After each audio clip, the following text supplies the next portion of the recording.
My first olfactive memory would be sitting on a shaggy carpet in my mom's dressing room where she used to spray on Giorgio, the fragrance, and she opened her cupboard and she was trying to find something to wear for an evening out, and I knew I was staying home and I was watching her get ready, and when she opened her cupboard I could smell the fragrance that was clinging to her clothes from when she had worn it the day before.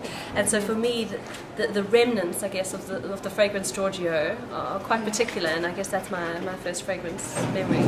You know, it's quite interesting. My family comes from a history of working within the perfume industry and the cosmetic industry, but that definitely was not it for me. It was, I used to work in a bank, and I decided one day I really wanted to do something, move back to South Africa and do something inspiring and something that works with farmers on the land and with people, and something where I can make a very beautiful product at the end of the day. And the more I started looking at perfume, the more I realized how it ticked all the boxes. So it very much does. I go and spend time with farmers and I learn about how they harvest, how they distill, how they make the essential oils, and then I take that and I am able to work with leading artists to create beautiful bottles and make my fragrances and then retail them at a very high end, a very niche perfumery. For me specifically, I'm very inspired by places. So for instance, going to Corsica, going and meeting the farmers in Corsica and realizing... And what about Rome? Rome, not yet. I've been here for 24 hours, and so I'm not sure about Rome yet.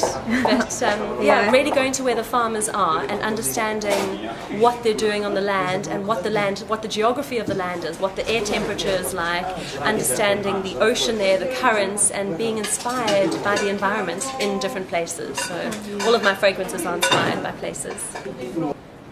It's funny because that does tend to change over time. The more that you spend working with raw materials, the more things fall in and out of favor.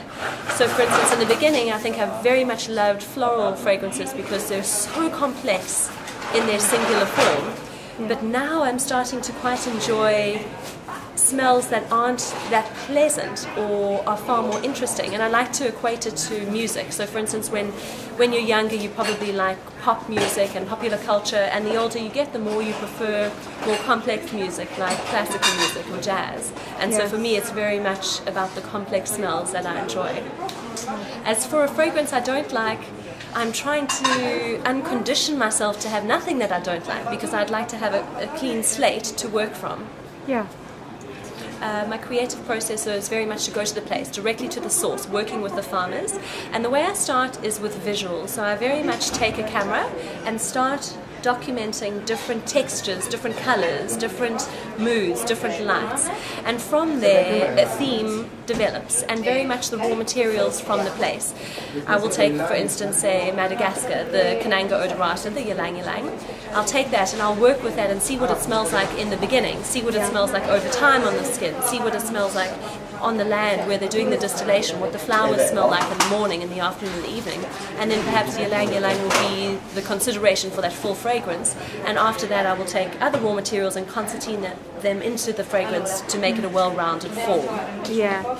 Well, I very much wanted everything to be handmade in South Africa. I wanted to have a platform that I could communicate to the rest of the world what we do in terms of design, art and culture and entrepreneurship in South Africa. And I managed to find a glass blower in a tiny little village just outside of Cape Town, and I work with him to create my hand-blown bottles. But literally he starts with sand, so he makes his own glass from scratch. And I work directly with him. I know his family very well, I know the people that work for him, and so for me it was very much working with leading artists. He's been doing it for over 30 years and he's classically trained as a glass blower. And so learning the technique behind how you make the glass has really inspired me for the packaging. But it is all about collaborating with leading artists and designers in South Africa. My style is very much, or as you know, I'm a perfumer, and then the next level down is that I work with only natural and organic raw materials. So I don't use synthetics. But what I do is I leave space for the wearer. So it's very important to me not to make a fragrance that overpowers a woman or a man.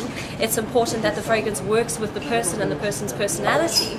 And so what I really like is when a fragrance complements you, as though an accessory would do, or a piece of jewellery. I think it's an extension of one's style, one's personal style. It also evokes memories, so it very much works with your past, what you've achieved and what you've done in your life, and it can evoke certain memories. So I think people are drawn to smell, to things that smell, and perfume in particular, to look for inspiration, and it very much opens up your emotions. Communication. And it can communicate who you are and what your style is to other people.